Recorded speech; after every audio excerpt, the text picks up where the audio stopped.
Olá, meus amigos. Nós vamos falar hoje sobre uma classe de medicamentos que com certeza absoluta você já fez uso deles. Nós vamos falar sobre os antibióticos.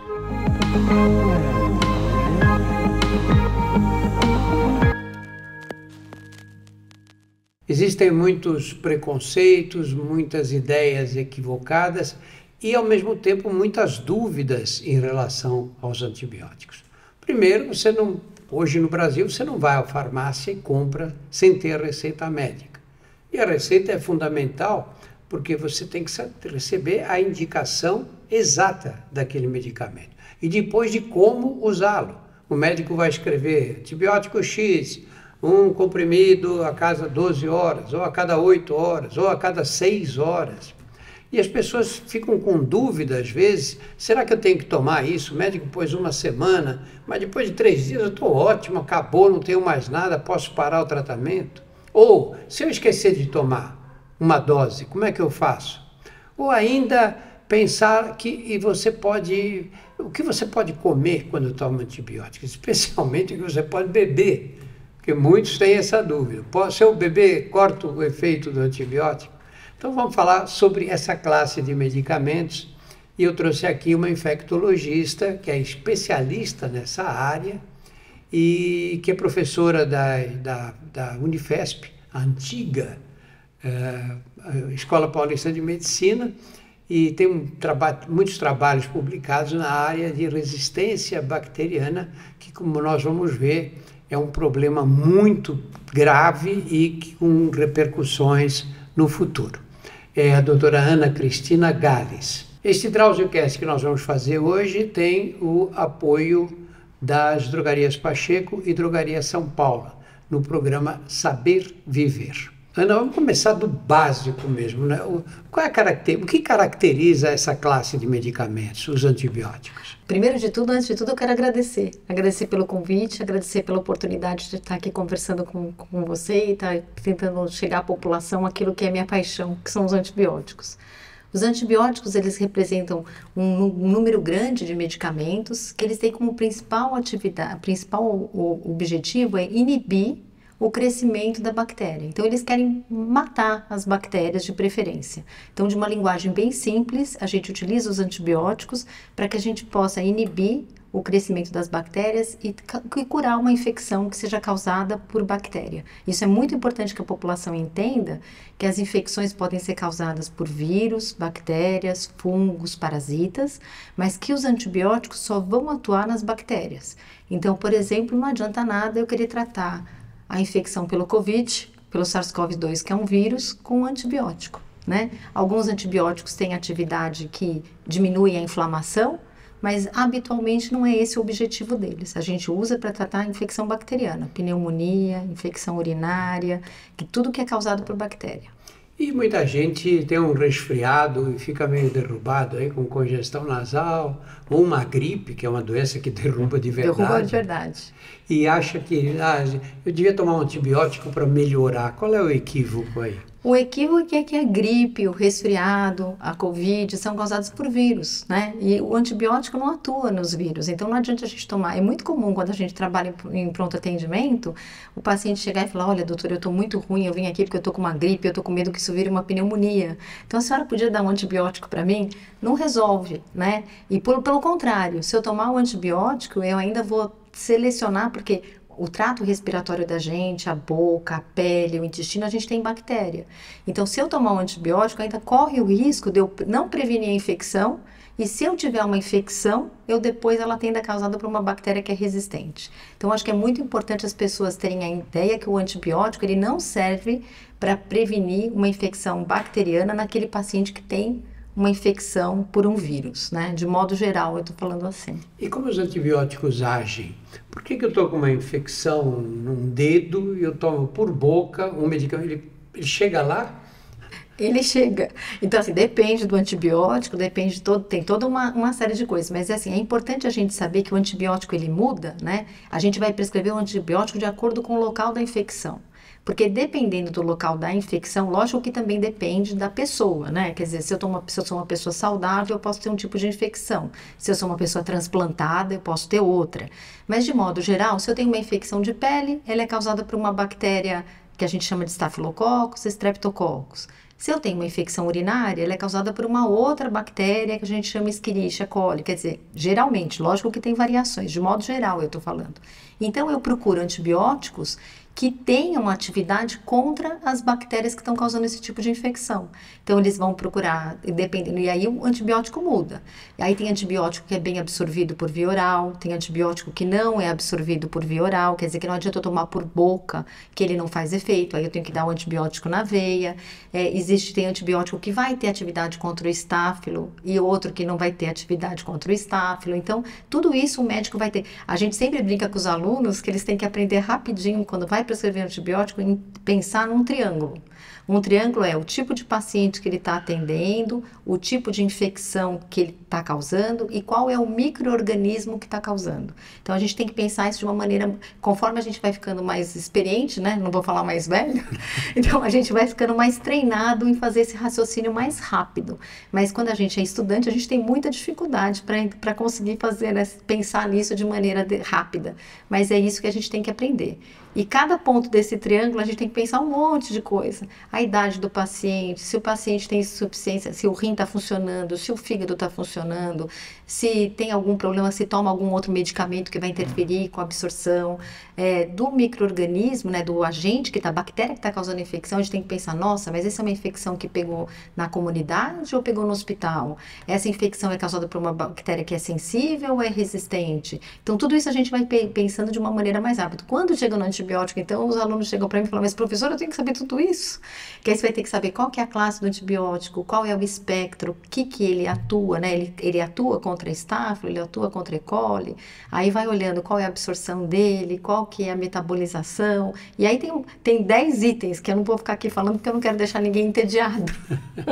Mas é uma coisa que a gente tem que pensar. Não... Ana, quer dizer que você sair tomando um antibiótico por conta própria, você não que é especialista, né? Mas uma pessoa qualquer que toma antibiótico, que a mãe fez um tratamento e sobraram alguns comprimidos ou algumas drágeas. A chance de dar errado é muito grande. Né? É muito grande. Isso assim, a gente sabe, né? Medicamento, infelizmente, custa caro no Brasil. E as pessoas, às vezes, a gente não descarta o medicamento. A gente compra e guarda lá a caixinha, né? Existe uma discussão grande em antibióticos se a gente não devia fazer como faz nos Estados Unidos ou nos países, né, mais desenvolvidos, em que você faz uma prescrição, você fala, você vai tomar um comprimido a cada 12 horas durante 5 dias. Então, você recebe os 10 comprimidos. Você toma e não sobra medicamento, né, para você tomar. Então, mas se sobrar medicamento, primeira coisa, se quiser guardar, guarda, mas se for tomar, peça a opinião de um médico. Você vai no médico e fala, olha, eu tenho... Não é o ideal, mas eu entendo que também as pessoas também não vão jogar fora o remédio, né? Agora, também se for jogar fora, eu vou aproveitar e fazer aqui a gente tem uma campanha agora que é para o descarte correto de medicamento, não só antibiótico, mas não joga no lixo comum, nem no vaso sanitário, porque isso atinge o esgoto, né? Então, a gente tem, nas farmácias, a gente tem já o descarte adequado para levar os medicamentos até lá para fazer o descarte apropriado. Vamos repetir isso? Não jogue o antibiótico no lixo comum, não jogue o antibiótico no vaso sanitário, nem no ralo da pia. Leve a embalagem, né, para ser descartada ou na unidade básica de saúde ou para ser descartada nas farmácias. A gente tem uma campanha grande agora do grupo que a Luísa Trajano está levando agora. Nós vamos começar a campanha agora sobre o descarte adequado de medicamento, que isso é importante. Ana, fala um pouquinho da regularidade e da periodicidade do uso dos antibióticos. Porque alguns devem ser administrados de 6 em 6 horas, a pessoa tem que pôr despertador para acordar, outros só de 8 em 8, outros uma vez por dia só. A gente vai depender, né, de uma coisa que a gente chama de meia-vida do antibiótico. Meia-vida é uma coisa chata da pessoa saber, mas é o tempo que demora para a gente reduzir a concentração do sangue daquele antibiótico, a meia-vida do antibiótico, né? É reduzir a metade a concentração inicial, máxima inicial. Esse tempo ele é fundamental para a gente saber a dose. Então, se o tempo for alto, se a meia-vida for alta, eu preciso prescrever ele no intervalo maior. Então, se a meia-vida, então eu posso fazer uma vez ao dia, a cada 12 horas. Se essa meia-vida é curta, quer dizer, se ele cai a concentração muito rápida, eu preciso prescrever ele no intervalo maior.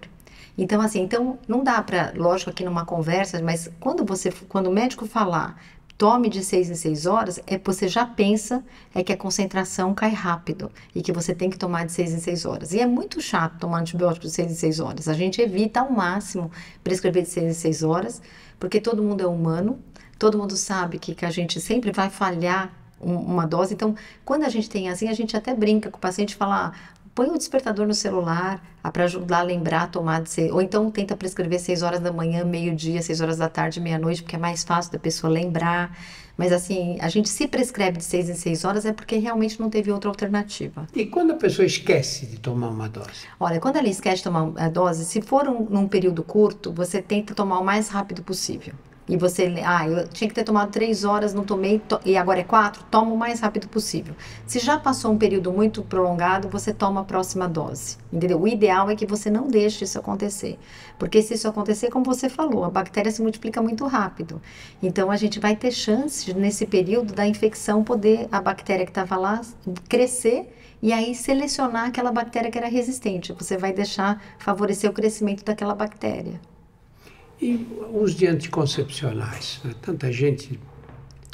Isso é um problema, né? Tem alguns, realmente pode ter interferência, tem alguns anticoncepcionais que eles são metabolizados. Tem várias teorias, eu vou falar a mais comum, né? Que a maioria dos antibióticos, como os anticoncepcionais, são metabolizados no fígado, né? Agora o nome chique para metabolização é biotransformação, né, Drauzio? Antigamente era metabolização, mas eles passam pelo fígado para ser metabolizados, e aí o que acontece é que como está metabolizando ao mesmo tempo o anticoncepcional e o antibiótico, cai a concentração sérica do anticoncepcional, e aí pode ter um escape e a pessoa ovular. Então, quando você está tomando, lógico que isso é mais frequente com derivados de tetraciclina, doxiciclina, mas assim, via de geral, tem que ter um cuidado extra se vai prevenir anticoncepção. Mas eu quero também fazer um adendo, posso? Claro. Eu sei que às vezes as pessoas têm um pouco de preservativo, é muito ruim.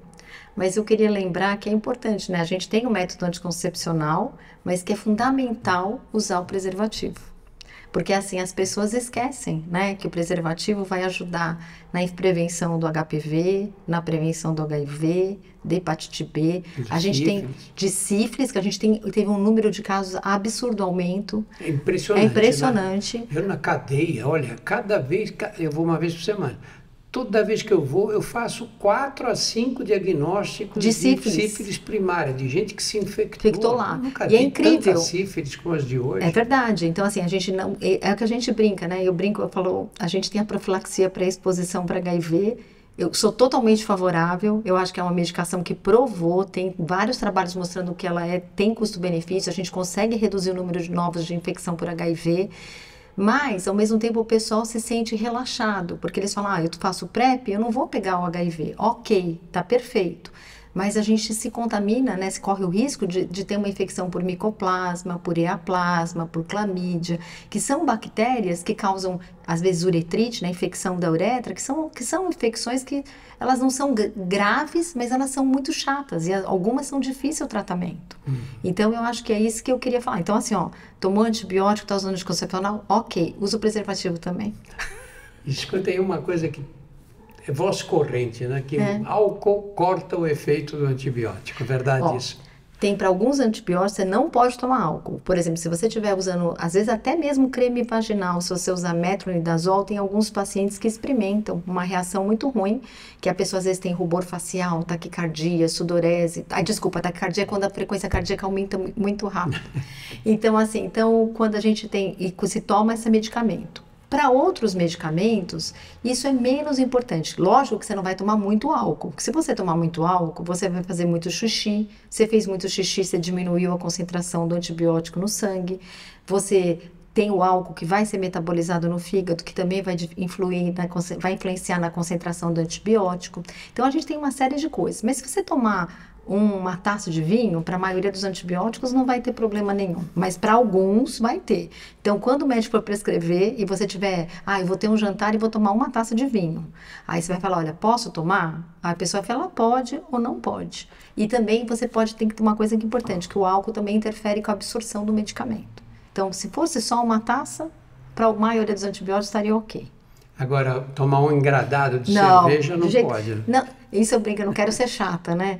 Mas é assim, a gente fala, viver bem. Para viver bem, a gente tem que ter um estilo de vida saudável. A gente tem que dormir bem, fazer exercício, consumir álcool moderadamente. Então, assim, é uma taça de vinho, uma cerveja, alguma coisa que seja não engradado, né?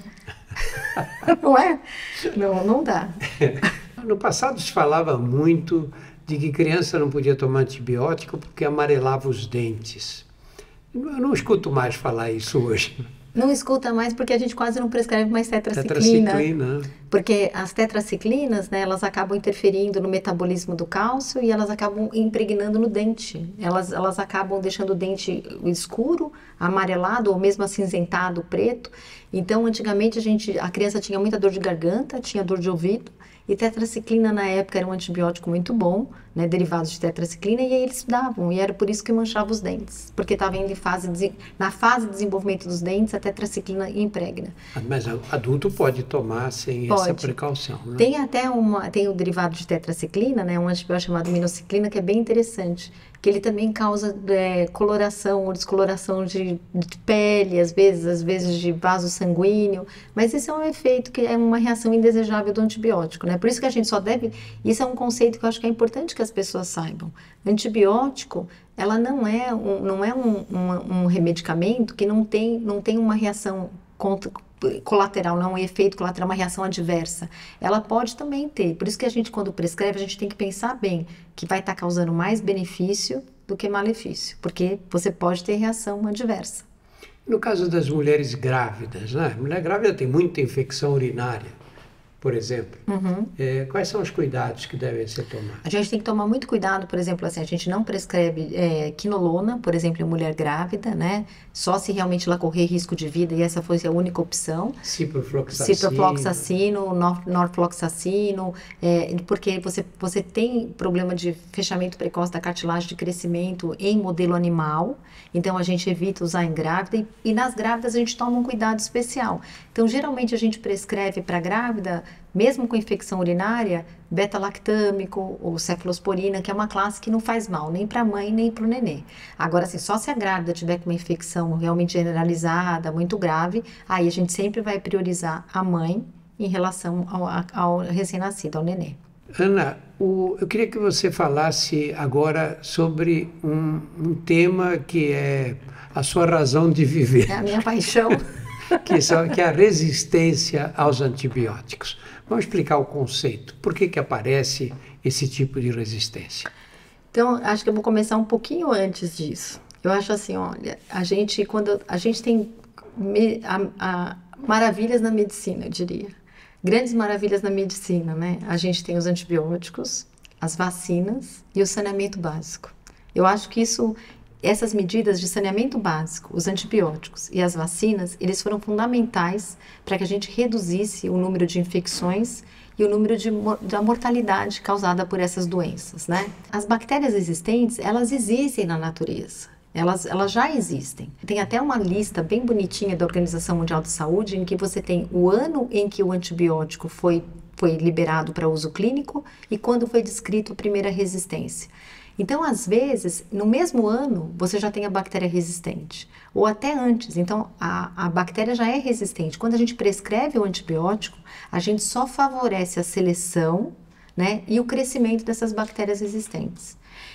Durante os anos, a gente foi usando os antibióticos talvez de uma maneira, eu não vou dizer que irresponsável, mas a gente usa o antibiótico na medicina humana, a gente usa na medicina veterinária, e esse uso excessivo acabou favorecendo a seleção de bactérias resistentes. E a gente hoje tem a resistência bacteriana como um dos 10 principais problemas de saúde pública elencado pela OMS, que é a Organização Mundial da Saúde. Então, é um problema que atinge todas as regiões geográficas do mundo, põe em risco a saúde individual e coletiva de todo mundo. Por isso que ela é muito importante. Muitos antibióticos são usados na agricultura, né? Para as aves, para os porcos, para a criação, etc. Né? Isso tem impacto mesmo no aparecimento da resistência?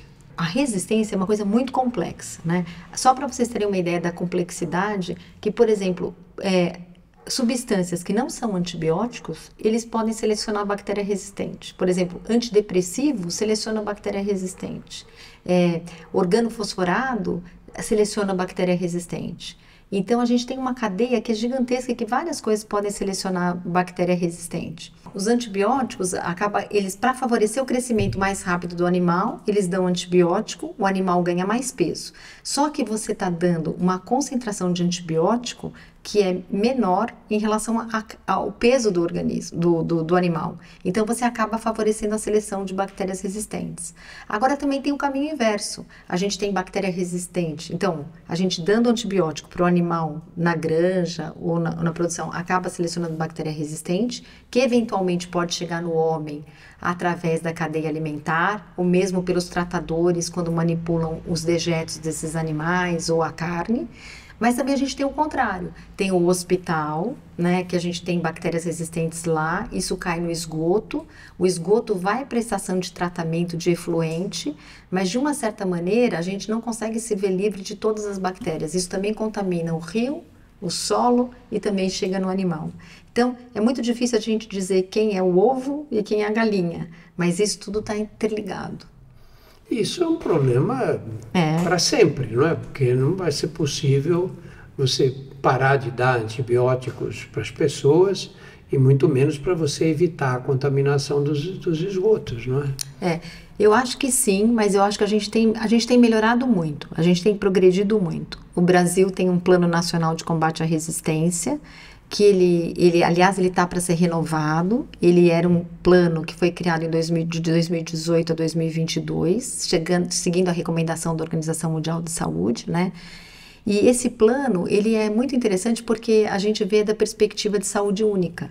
Então, ele tem medidas que vão atingir a medicina humana, ele também a medicina veterinária e o meio ambiente. Então, esse plano ele é muito feliz porque ele conta com a participação da Anvisa, do Ministério da Saúde, do Ministério da Agricultura e Pecuária. Então, todo mundo tem se mobilizado para tentar ver como é que a gente consegue usar menos antibiótico, quando a gente prescreve com mais cuidado. Volta e meia aparece na imprensa uma descrição de uma superbactéria que é resistente a todos os antibióticos conhecidos. Vamos falar um pouquinho dessas superbactérias. Elas existem mesmo? Eu acho que o nome não seria... porque assim, elas são superbactérias porque elas são resistentes a tudo, mas elas não têm superpoderes, né? Então, eu acho que elas não deviam ser chamadas superbactérias. Eu acho que talvez a denominação esteja um pouco equivocada.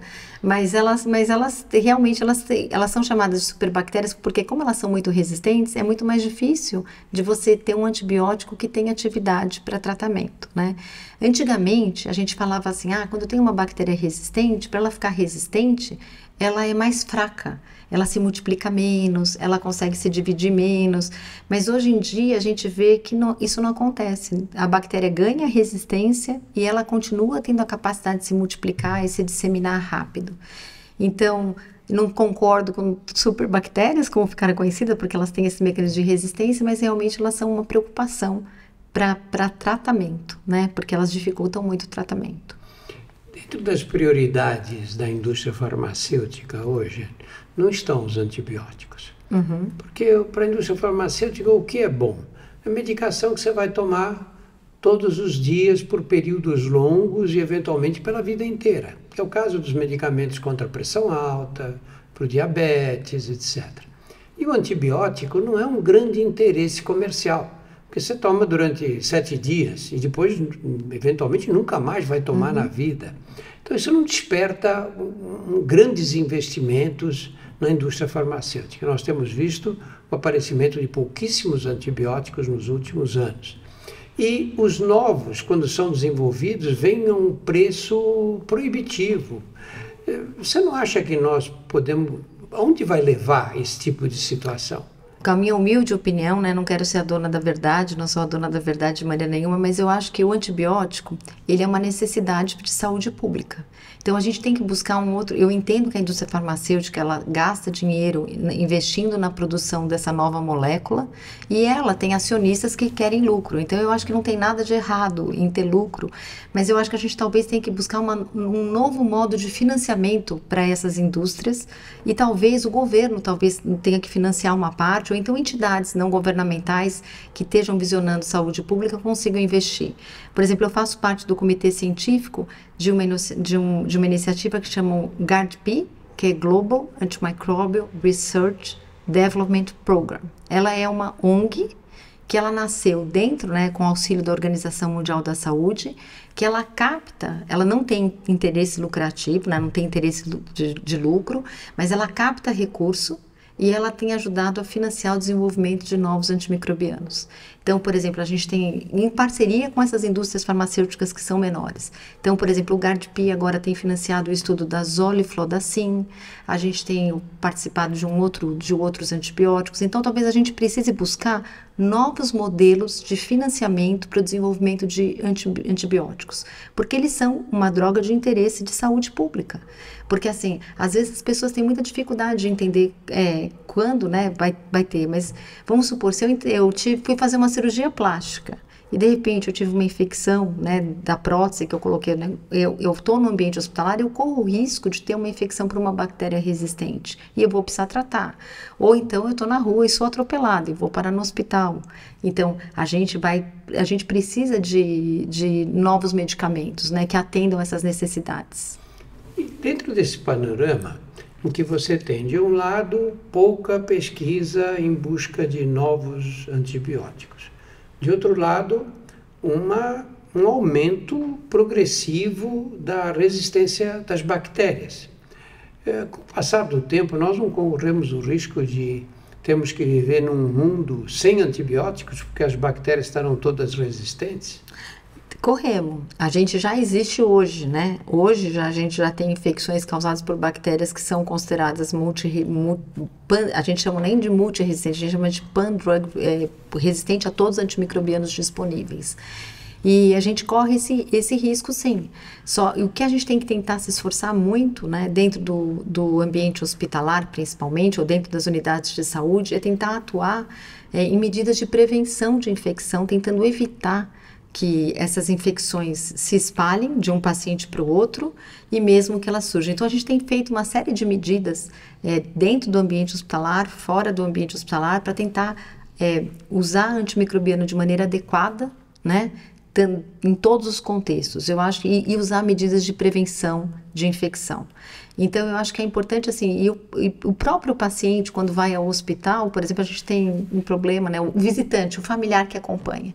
Quando a gente está num hospital privado, por exemplo, é muito comum o paciente estar num quarto sozinho, ele está num apartamento tal, e ele está com o familiar dele lá. Quando a gente vai num hospital público, é muito comum a gente ter uma enfermaria, que às vezes a gente tem 2 leitos ou 4 leitos, e às vezes a gente tem familiar, um visitante ou acompanhante do lado desse paciente. Então, essa é a mensagem. Primeira coisa que eu queria falar, se você estiver resfriado, gripado, não vá no ambiente, né, não vá visitar ninguém no hospital, porque você pode transmitir essa virose para um paciente que já está doente. Segundo, se você estiver acompanhando um paciente lá, você também tem que tomar cuidado para não levar a bactéria de um paciente para outro. Claro. Então, lavar as mãos, passar álcool gel, quando você for ajudar uma pessoa, passar sempre o álcool gel antes e depois. Isso são medidas que a gente pode tentar orientar. A mensagem que eu quero passar é, se você está num hospital acompanhando um familiar que está doente, peça instrução para o pessoal da enfermagem e do controle de infecção, o que você pode fazer, o que você não pode fazer. Então, toda vez que você for mexer no seu familiar ou no paciente do lado, passa o álcool gel na mão, antes e depois. E olha lá o cartaz como passar direito. Isso é o mínimo. Ana, para encerrar, vamos tentar explicar para aqueles que não são médicos, que critérios você usa quando vem alguém que está com um processo infeccioso, claro, né? Eventualmente febre alta. Como é que você se orienta para tentar acertar o antibiótico mais adequado? Esse é um dos principais problemas que a gente tem hoje em dia, porque infelizmente a gente ainda se baseia muito no julgamento clínico. A gente se baseia muito na história que o paciente conta pra gente, no exame físico que eu faço e em alguns exames, né? A gente tem lutado muito para ter exames mais rápidos que possam nos orientar se a infecção está sendo causada por uma bactéria ou um vírus, mas a gente ainda tem uma deficiência, então a gente precisa... Eu brinco, Drauzio, não sei se você lembra que a gente tem uma fitinha que era de destro, que a gente fura o dedo do paciente para ver a taxa de açúcar. Eu brinco e falo que eu sonho o dia que o paciente vai chegar no pronto-socorro, eu vou furar o dedo, ele vai colocar lá e vai dizer, isso é bactéria, é vírus, fungo. E que bactéria é? O que não é, e ainda vai me dar o perfil de sensibilidade. Então, a gente ainda depende muito da história do paciente, do exame físico, e depende muito de exames que são simples. Às vezes um hemograma para ver como é que está o glóbulo branco, as provas de atividade de inflamação. Isso ajudaria muito. Se a gente tivesse um teste bom, a gente conseguiria usar. Por exemplo, eu acho muito legal, a gente não tem o teste da farmácia agora do Covid, né, que é o teste igual aquele teste rápido, que a gente... É maravilhoso a gente chegar na farmácia, olhar e falar... Faço o teste em casa e falo, tenho uma infecção pelo Covid. Ou tenho uma infecção, agora a gente está tendo um surto de influenza A aqui em São Paulo. Então é maravilhoso. Se eu estou com sintoma respiratório, eu vou lá e vejo que é gripe, eu não tomo antibiótico, porque eu sei, olha, eu estou com gripe. Eu vou tomar analgésico, antitérmico, eu vou fazer repouso, vou beber bastante líquido. Se for em 48 horas, posso tomar oseltamivir, né? E quando as queixas são muito sugestivas de determinada infecção? Sei lá, uma pessoa que está urinando de pouquinho, tem ardor quando a urina passa na uretra, e você fala, bom, isso é uma infecção urinária de qualquer maneira. Você tem dados para dizer qual é o antibiótico que você deve utilizar? Então, como é que a gente se baseia nisso, né? Nesse caso, uma coisa que eu não deixei claro é que a maioria das vezes que o médico vai prescrever o antibiótico, ele prescreve empiricamente, ele prescreve sem saber qual é a bactéria que está causando a infecção, e ele não sabe o perfil de sensibilidade, né? Se é sensível ou resistente ao antibiótico. E esse caso que você falou é perfeito, quando eu tenho uma suspeita de uma infecção urinária, e aí a gente vai prescrever de acordo com o que a gente fala chique, a gente fala que é epidemiologia local, né? Qual que é o perfil das bactérias que causam infecção urinária no lugar onde você mora. Então, pode ser totalmente diferente de São Paulo, do Rio de Janeiro, do Maranhão, depende do lugar onde você mora. Por exemplo, aqui em São Paulo, a gente sabe que o principal agente que causa infecção urinária é a Escherichia coli, que é sensível a determinados grupos de antibióticos. Então, a gente vai se basear nos estudos que estão sendo publicados e nas taxas que as secretarias de saúde nos reportam. Entendeu, gente? Mas é empírico. E assim, se for uma infecção urinária numa paciente jovem, primeira infecção, não preciso colher cultura. Se é uma paciente que não é jovem, já teve mais de um episódio de infecção urinária, precisa colher cultura. Você pode até prescrever um antibiótico empiricamente, mas você tem que colher a cultura para depois checar se você prescreveu certo ou errado. E para encerrar, na duração do tratamento? A duração do tratamento é assim, a gente depende do antibiótico que a gente prescreve. Para uma infecção urinária, que está falando a maioria hoje em dia, a gente prescreve dose única ou 3 dias. Se é uma infecção do rim, a gente tem que prescrever de 7 a 10. Mas existe uma tendência atual em doenças infecciosas que é reduzir o tempo de tratamento. Então, antigamente, a gente tratava, por exemplo, pacientes que estão entubados na UTI, eles têm uma chance maior de ter uma pneumonia, que a gente fala que é associada ao ventilador. Essa pneumonia a gente tratava, quando eu era residente, a gente tratava 21, 28 dias. Agora, depois começamos a tratar 14. Agora já tem estudo mostrando que é igual, 7, 8 dias é suficiente. Infecção de peles e partes moles, né? Que a gente tratava 7 a 14 dias. Hoje a gente tem tratado 5 a 7, pode tratar até menos se tiver feito a drenagem da infecção, a drenagem do pus. Então, uma tendência atual é justamente a gente de reduzir o consumo de antimicrobianos usando o menor tempo possível os antibióticos, né? Reduzir a pressão para menos seleção de bactéria resistente. Quer dizer, a prescrição de antibióticos precisa de alguém que tenha estudado os antibióticos. Não dá para acertar. Não dá para acertar. Tomar o antibiótico que o vizinho tomou, né? Ana, muito obrigado, viu? Imagina, obrigada pelo convite, muito obrigada pela oportunidade, espero que eu tenha sido clara e tenha passado a mensagem correta. Claríssima. No nosso portal você encontra mais de 100 DrauzioCasts, versando sobre os mais variados temas. Veja também os nossos podcasts, o Porquê Dói, o Saúde Sem Tabu e outras histórias. Eles estão disponíveis nos principais agregadores e no YouTube. Muito obrigado pela atenção, especialmente muito obrigado a você, Ana. Muito obrigada a você pelo convite. Foi um prazer.